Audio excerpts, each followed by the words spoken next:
Bienvenue chez Obscurlist pour des podcasts de jeux de rôle dans des univers sombres. Nous allons jouer le scénario officiel Galerie des âmes pour Cult. Shadowcat interprétera Lisa Bennett. Yarian sera Fred Hayden. Widow incarnera George Stevenson. Et Globule jouera Ray Astor. Bonne écoute de Galerie des âmes, épisode 1. Nous commençons par vous présenter le premier personnage. Je suis Lisabeth Bennett, mais tout le monde m'appelle Lisa. J'ai essayé de devenir actrice, mais ça n'a pas fonctionné. Après des années de galère, je suis devenue hôtesse au Sahara Casino de Las Vegas et je travaille pour Monsieur Pickett. J'encadre les filles qui travaillent au casino. Leur job, c'est de charmer les invités de marque, stars de cinéma, politiciens et autres VIP. Au niveau personnel, je suis divorcée de Fred Hayden. Nous avons une fille, Joanne, qui a 3 ans. Elle vit avec moi au Sahara Casino, dans une suite chic. Monsieur Pickett est au courant et il sait à quel point je me fais du souci pour elle. Je cherche à la préserver de ce monde dans lequel je vis. Je fais mon possible, mais c'est vraiment pas évident. C'est ça. Tu travailles pour Monsieur Pickett. Tu sais aussi des fois qu'il utilise le nom de Samuel Stone. Et seulement il te fait un peu peur, cet homme. C'est un proxénète puissant. Oui, et ce n'est pas seulement un criminel impitoyable. Je trouve qu'il y a quelque chose en lui qui n'est pas humain. Alors, t'en as un peu marre de travailler là? Tu cherches à partir pour préserver Joanne? Tu as besoin de pognon? Tu penses que tu mérites un meilleur salaire. D'ailleurs, tu as commencé à prendre un peu plus. Si Monsieur Pickett t'interpelle dessus, tu lui justifieras ce nouveau salaire par tes compétences. Nous présentons maintenant le second personnage. Je m'appelle Fred Hayden. Je travaille au casino de Monsieur Pickett. Je suis un peu l'homme à tout faire. Je surveille un peu ce qui se passe, les tricheurs. J'ai un peu vécu dans la rue et j'ai su me débrouiller correctement pour monter. Donc je connais un peu tous les trucs que peuvent faire certains escrocs. J'aime bien les femmes. J'aime beaucoup les femmes. J'ai la chance d'avoir assez d'argent pour avoir la classe. Donc j'hésite pas à utiliser ma position pour discuter, on va dire. Ou même à profiter des filles de Monsieur Pickett gratuitement. Tout à fait. J'ai été marié à Lisa Bennett, avec qui j'ai eu une fille. Et donc j'aime bien un peu la taquiner, même si elle ne le sait pas, mais je tiens quand même un peu à elle. Et donc, tu vois que le business, tu sens un peu à l'étroit dedans, t'as envie de plus, de pouvoir mettre de côté pour ta retraite, pouvoir avoir un poste un peu plus important, même producteur, tu dirais plein de starlets à côtoyer. Donc, dernièrement, quand il y a des mallettes de pognon qui passent et des échanges qui se font, s'il y a moyen de mettre une petite pièce de côté, tu la mets de côté pour te faire ton petit pécule pour la suite, quoi. Je prends ma part pour mes vieux jours. C'est ça. Nous vous présentons à présent le troisième personnage. Je suis George Stevenson, comptable de la pègre de Las Vegas. Mon employeur est Monsieur Pickett. Je suis issu d'une famille britannique. J'ai fait mes études à Oxford et après quelques mésaventures et vétéran de la Première Guerre mondiale, je suis parti aux États-Unis pour une nouvelle vie. Et comme j'étais bon avec les chiffres, Monsieur Pickett m'a offert un emploi en tant que comptable. il m'a présenté ma future épouse, Shannon, avec qui maintenant j'ai 2 jumeaux qui s'appellent James et Williams. Alors t'es préoccupé pour eux, même si tu sais que Monsieur Pickett s'en occupera s'il doit t'arriver quelque chose, parce que tu traînes une vieille maladie.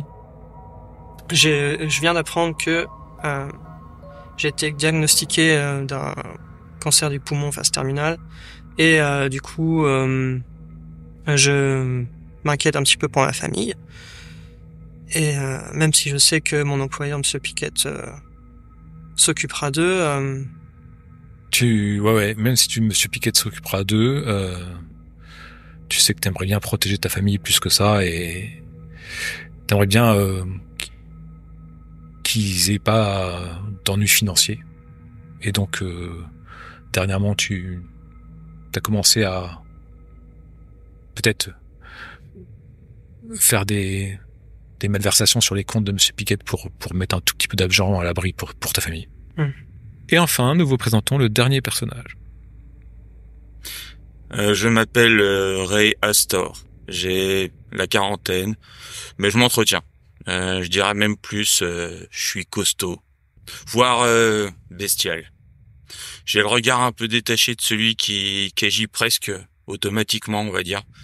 J'ai les cheveux ras, je porte un costume sombre, élimé sur une chemise blanche un peu froissée, quoi, on va dire.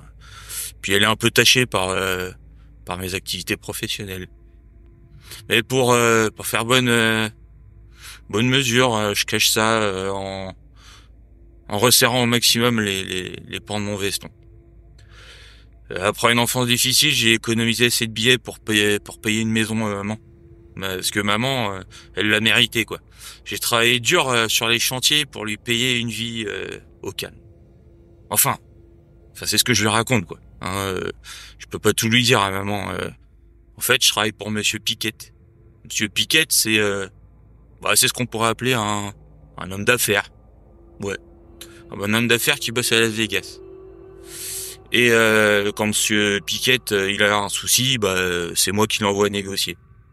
Le truc que je sais que je suis pas trop doué avec les mots, alors disons que j'ai d'autres arguments, quoi, un peu plus percutants. Faut dire que quand j'étais petit, j'ai eu un sacré modèle. Mon père, il me tapait un peu, quoi, on va dire, mais bon, je préférais ça que qu'il s'en prenne à maman et à mes sœurs. Puis après, on s'est barré. Je me suis mis à la boxe, histoire de me défouler. Il paraît que j'avais un niveau pas mal, et c'est ce qui a plu justement à Monsieur Pickett. Donc, plutôt qu'être d'un champion local, j'ai préféré taper des connards pour me faire du blé. Puis un jour, mon père, il est revenu. Il est venu squatter chez nous, mais il pensait que j'avais pas changé, quoi. Donc j'ai commencé à lui faire comprendre que j'avais grandi, que j'étais un homme. Le problème, c'est qu'il s'en est pas relevé. Je lui ai défoncé la mâchoire, comme qui dirait. Et je me suis pas arrêté tout de suite. Du coup, il s'est pas relevé. Bon, après, pour oublier, j'ai bu, hein. Je me suis mis à la boisson. Je tâtais du goulot, quoi, comme les gens y disent. Du whisky bas de gamme. Mais les voix agressives que j'entends sont là tout le temps. Et les images de dents arrachées, trucs comme ça. Puis je regarde mes phalanges violacées par les coups, et puis je rebois un coup. J'aimerais tellement qu'on voit autre chose que cette brute qui est en moi, là, comme ça. Et surtout Madame Bennett, Elisabeth, elle est belle, elle a de la classe. Pour moi, elle en a plus que Marilyn, quoi. Mais elle est coincée au casino, la pauvre.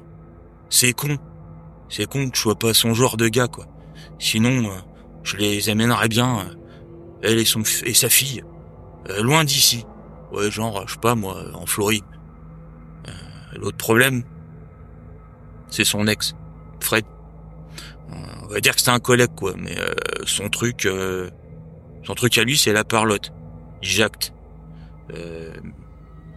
Mais il agit comme une merde avec Madame Bennett.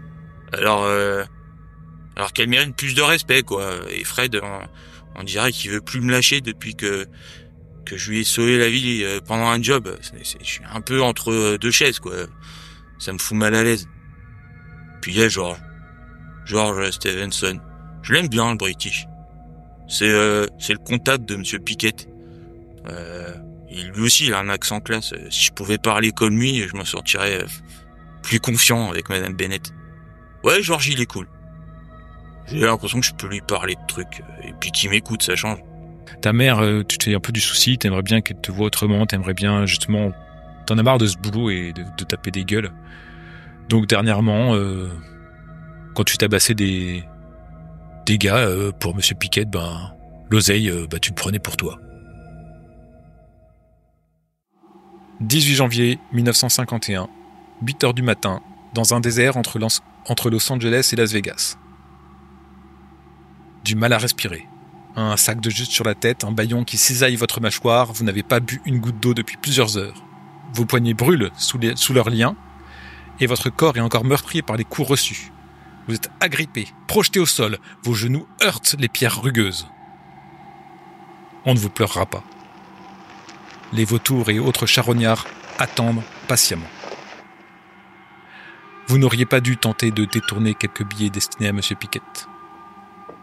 Des pneus crissent, des portières claquent.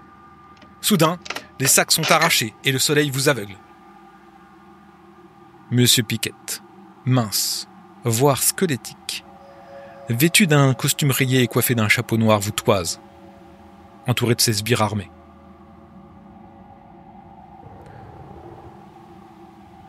Vous m'avez trahi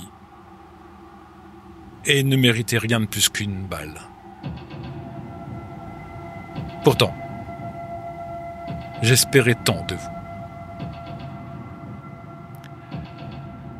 Alors, je vais vous laisser une dernière chance. Il y a ce peintre de L.A., Christian Starker. Vous me l'amenez. Non, vous me le ramenez. Il a un don particulier. Une rencontre est prévue. Vous me représenterez. Vous voulez fuir? Me la faire à l'envers? Va falloir être prêt à en payer le prix. Vous ou vos proches, actuellement entre mes mains. Ça m'embêterait de les punir pour vos erreurs. Vous rencontrez Starker. Vous me le ramenez. Peu importe qu'il accepte de vous suivre ou les obstacles que vous rencontrerez. Vous revenez pas sans lui. En vie, naturellement. Il y a un de ces hommes qui dépose une lettre au sol. Il place un couteau. L'adresse et l'heure du rendez-vous. Puis, il repart avec ses hommes dans un nuage de poussière. Derrière vous, une voiture vide vous attend. Ta voiture, Ray. Vous êtes à genoux, dans le désert, sous le soleil de plomb, les mains ligotées dans le dos. Derrière vous, une voiture. À quelques mètres devant vous, une lettre posée par terre avec un couteau. Qu'est-ce que vous faites? Est-ce que nos pieds sont ligotés ou pas? Non, il n'y a Non. que les mains. Non. Les clés, je les sens dans ma poche ou pas? Tu penses qu'elles sont sur le contact, en fait. Ouais. Donc, dans ce cas, je force sur les liens pour voir s'il lâche tout seul. Et sinon, je m'avance, je me retourne, je prends le couteau et je taillade les liens. Les liens sont bien faits, tu tires dessus, en fait tu penses que tu peux pas les arracher, tu pourrais faire jouer tes mains, mais t'as des grosses pattes et ça a du mal à passer dans les liens, dans le faible écart que t'arrives à créer. Par contre, prendre le couteau sans problème, faire sauter les liens, ça tu sais faire, c'est ton job. Super, Ray, vas-y, tu peux faire pareil pour moi? Je me tourne pour que tu me... Ouais, y a pas de problème, je vais faire pareil pour vous tous. Ah, merci. Merci. Et je m'approche de Elisabeth, qui est pour moi la première dans la ligne, et puis hop, je détache ses liens, puis je vais voir Georges, je lui coupe les liens, et puis après je vais Merci. voir Fred, et je lui coupe les liens. Voilà, Super. vous voulez bien, je garde le couteau. Ok. Il nous a enlevé nos affaires. Ouais, c'est ce que je voulais te demander. On a nos possessions ou pas? Sur vous, vous avez rien, vous avez juste... C'est pas mon votre- sac, j'arrive pas. Pour l'instant, vous n'avez rien. Même pas mon couteau, j'ai rien du tout. D'accord. J'ai à l'arrière de ma voiture, j'ouvre le coffre et je regarde ce qu'il y a dedans. Je regarde dans mon coffre et je vois qu'il y a certaines affaires qui ne m'appartiennent pas. Donc, est-ce que tout ça vous appartient à vous aussi là? Ouais, il y a des choses à moi là. Et vous voyez que je prends une arme de poing et un flacon. Ah, pareil, je prends un couteau et une arme. Ouais, bah, je prends il y a le Webley, là, c'est... Ok. Donc avec ça, il y a aussi ton sac, Lisa, quelques affaires, une mallette. Je remets mon sac et je mets des affaires dedans. Je prends mon mouchoir en tissu, je m'éponge un peu le front, je remets mon chapeau et puis je monte dans le véhicule à l'arrière. À côté de Lisa? Ou Lisa, côté. tu vas devant, je sais pas. Oui, j'ai envie de me mettre à l'arrière, moi aussi, ouais. Du coup, je me mets devant avec Wright. Ouais, qui est-ce qui a pris la lettre? Excusez-moi, j'y ai pas pensé. Ouais, je vais la chercher. C'est la chaleur. Tiens, toi t'es cultivé, Georges. Tu peux la garder?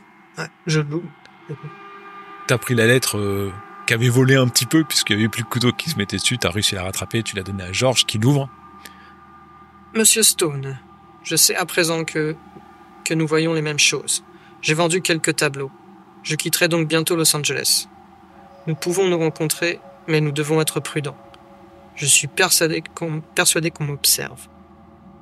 Retrouvez-moi au hangar à bateau de Somerset Park, le jeudi 18 janvier à 21h. Nous pourrons y discuter sans être dérangés. Vous pouvez aussi me contacter au numéro de téléphone indiqué ci-dessous, mais je vous invite à ne l'utiliser qu'en cas d'extrême urgence. Christian Starker. Donc si j'ai bien compris, il faut qu'on ramène ce type, ce peintre, Christian Starker, à Monsieur Piquet, alors qu'ils avaient rendez-vous ce soir au Somerset Park. Non. Il a rendez-vous avec Monsieur Stone. C'est la même Stone, personne. c'est Monsieur Piquet. Ah bon? Samuel Stone, c'est le nom officiel et je fais des guillemets pour Monsieur Piquet. Ah ok, je savais pas.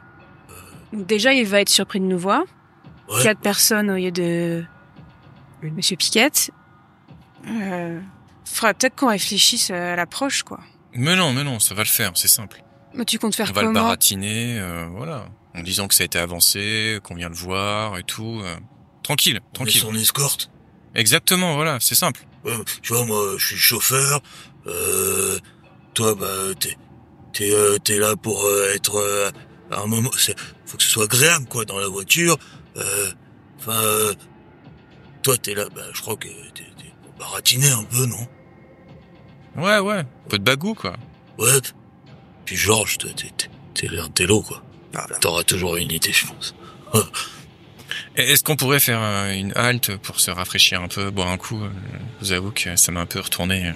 Donc là, vous êtes actuellement à 20 km de Las Vegas, là où se trouvent vos proches. Et vous êtes à 300 km de Los Angeles. Et vous êtes dans le désert. La route qui passe non loin, il y a 2 panneaux.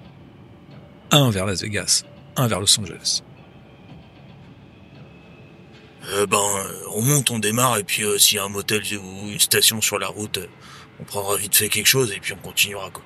Et il y a assez d'essence dans le véhicule? Je tapote le cadran. Faudra peut-être faire une halte. Ok, Voilà. on profitera de la station pour acheter un truc à boire, quoi, si tu veux. Super. Parfait. Je prends une cigarette et je fume dans la voiture pour me détendre.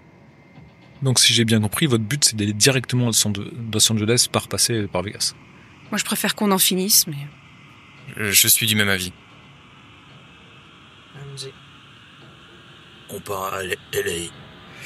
Donc tu sais, Rec, t'en as pour environ 5 heures de route. Si vous allez faire une pause, peut-être vous poser une petite heure. Donc voilà, ça va faire en gros la journée, quoi. Si jamais tu rencontres des soucis là-bas. Peut-être que vous voudrez vous reposer un peu avant le rendez-vous, parce que quoi, ça vous arrivez en milieu d'après-midi, le rendez-vous est le soir, je sais pas. Pourquoi pas, ouais. Moi, ce que je comprends pas, c'est... je pensais que Joanne, quand tu travaillais, elle était, sous bonne garde ou avec quelqu'un, quoi. Bah, tu sais très bien où est-ce qu'elle est, Fred. Elle est dans une suite du Sahara Casino, donc vu que Monsieur Piquet, c'est le patron du casino, il a accès à toutes les chambres, quoi. Ce sera peut-être quelque chose à revoir, du coup. Ouais, ce sera peut-être quelque chose à revoir. Excusez-moi, mais régler ce genre de situation, faudra peut-être voir après. On est pressé, quoi.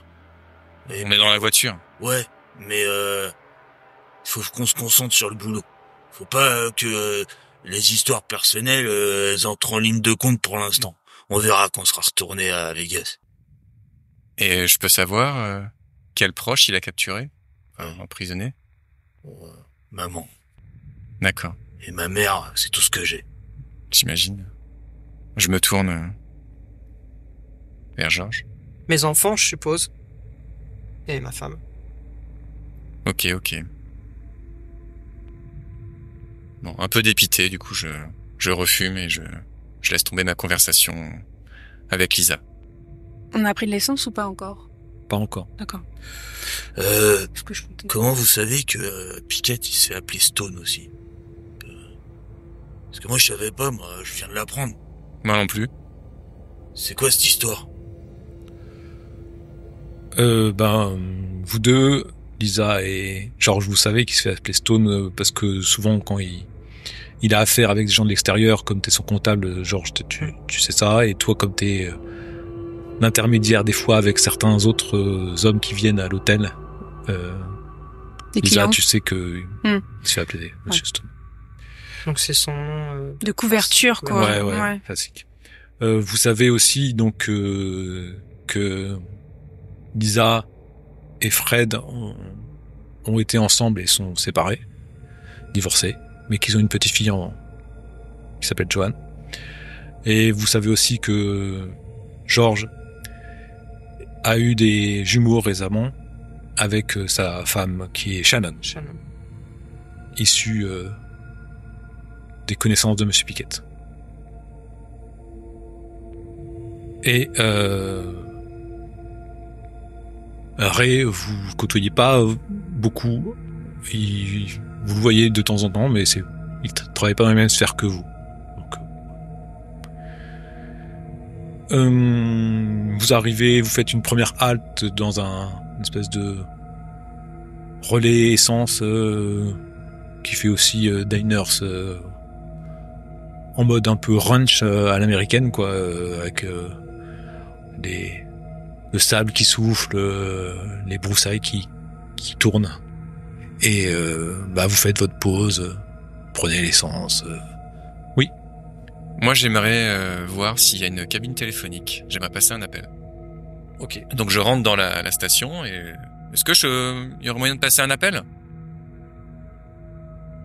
Ouais. C'est $5. Pas de problème. Ça semble un montant ahurissant, mais...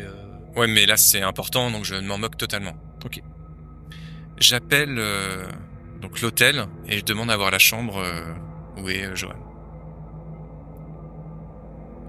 Le concierge de l'hôtel te transfère, puis t'entends la sonnerie qui sonne dans le vide pendant un certain moment. Puis après, il reprend. Excusez-moi, monsieur Eden, il semble qu'il n'y ait personne dans la chambre. Est-ce que vous pourriez aller vérifier, s'il vous plaît? Je vais envoyer quelqu'un si vous souhaitez, monsieur Eden. Vous pouvez rappeler dans quelques instants? Oui, bien sûr. Je vous remercie. Tu rappelles quelques minutes plus tard, c'est ça? C'est $5 encore. Je lui donne le billet de $5. Donc tu retombes sur le concierge de l'hôtel. Oui, monsieur Eden, je vous confirme qu'il n'y a personne dans la chambre. Bon. Donc je suis un peu dépité. Bon, très bien. Au revoir. Et je raccroche. Très bien. Donc je vais faire quelques provisions. Je sais pas ce que font les autres. Donc moi je vais acheter un truc à manger, un peu de boisson, quelques bouteilles et même une carte une carte, une boussole. Je suis un peu stressé, donc j'aimerais prévoir tous les cas de figure si on tombe en panne ou autre. Donc j'hésite pas à prendre tout ce qu'il faut pour la route. Ok. Moi, je prends un soda et une bouteille de whisky. Tu prends à manger aussi? Oui, je mange parce que et puis je m'hydrate. Enfin, si j'ai très soif et faim, je mange. D'accord. Voilà. Et avec le whisky, ça va bien hydrater. Ouais. J'ai pas dit que je le buvais. Moi, je vais faire le plein d'essence déjà. Et puis j'attends que tout le monde soit sorti. Et puis après, je vais aller histoire que j'attends qu'il soit sorti pour qu'il y ait toujours quelqu'un à côté de la voiture, ça tombe jamais. Même si on est un peu paumé dans le désert. Et après, je vais aller payer l'essence, prendre aussi un sandwich, une bouteille d'eau, puis si une petite flasque, enfin. Parce que t'as laissé tes armes imposantes dans le coffre. Ah bah oui, quand même. Je garde toujours la plus petite sur moi, mais les grosses, elles sont dans le coffre. Et toi, genre? Pareil, je prends de quoi me restaurer, m'hydrater, de quoi prendre mes médocs surtout. D'ailleurs, est-ce que je les ai sur moi ou... Ils étaient dans tes affaires dans le coffre. Petite, ok. Et avant de retourner en voiture, je fais un tour aux toilettes quand même. On a une longue route. Ouais. Puis bois un petit coup. Ok. Pour me détendre. Ok. Et toi, Georges, tu sais qu'à midi, tu dois prendre un de tes médicaments. Donc tu le prends avec de l'eau. On le voit faire, je sais ce qu'il prend comme médicament ou pas? Bon, je sais pas si tu te caches ou pas.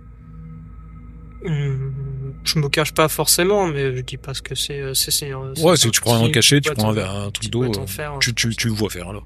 D'accord. Ok. Tu sais que de temps en temps, tu m'entends tousser. Mais Très bien, très bien. Non. Bah du coup, je charge toute la nourriture et les boissons dans le coffre, puis je leur dis qu'il y a assez pour le trajet et plus. Ok.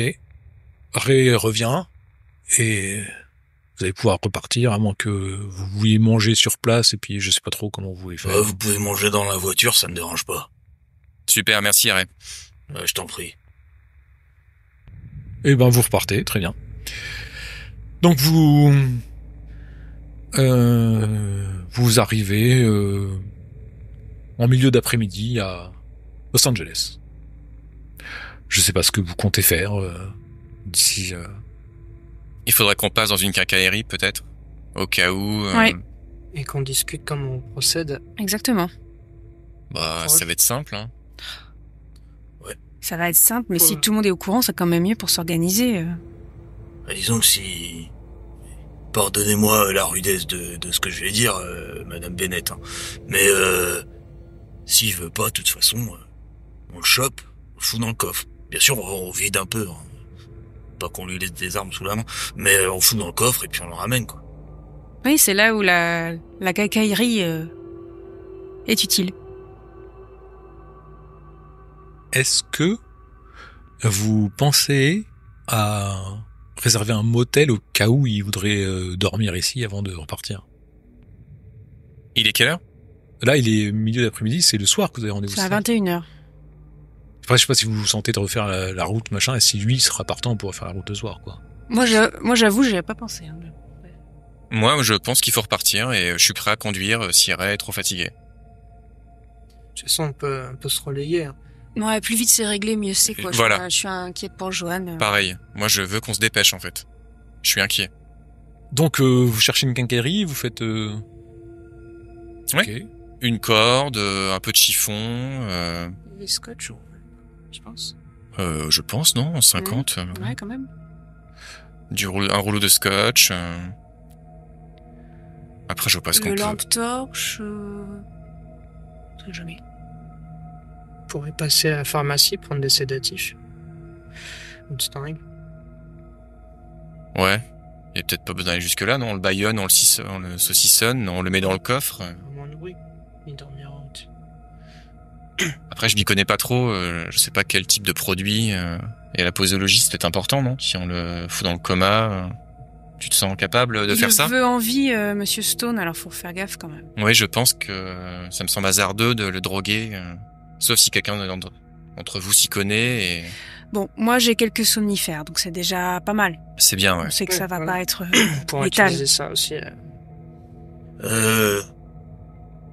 Normalement dans le coffre, faut que je regarde, mais je crois que j'ai une corde déjà. Peut-être j'ai un bidon d'essence, si ça peut, les vapeurs, ça peut peut-être lui tourner la tête. Ouais. Je sais pas. Donc en fait, vous prenez une petite heure ou deux pour aller dans une quincaillerie, faire le point sur ce que vous voulez acheter. Et vous avez pris du matériel que vous avez mis dans le coffre de Ray. On est en fin de journée, vers 18h, 18h30. Qu'est-ce que vous faites On peut peut-être se reposer un petit peu parce que après le rendez-vous, on va peut-être rouler de nuit. Donc il faudra peut-être être reposé. D'accord, vous voulez vous reposer où? Si on réserve un motel, on peut déjà profiter du motel. Mais on avait dit que c'était urgent et qu'on n'allait pas prendre d'hôtel. Mais pour se reposer en attendant le rendez-vous. Bah, dans la voiture, non? Enfin, je sais pas. Ça veut dire prendre un hôtel, enfin... Ou alors on peut aller dans un café. Ouais, ou dans un café, je sais pas. Discuter. Moi, j'aimerais bien quand même... Enfin, je sais pas, j'ai besoin un peu de visualiser le plan, quoi.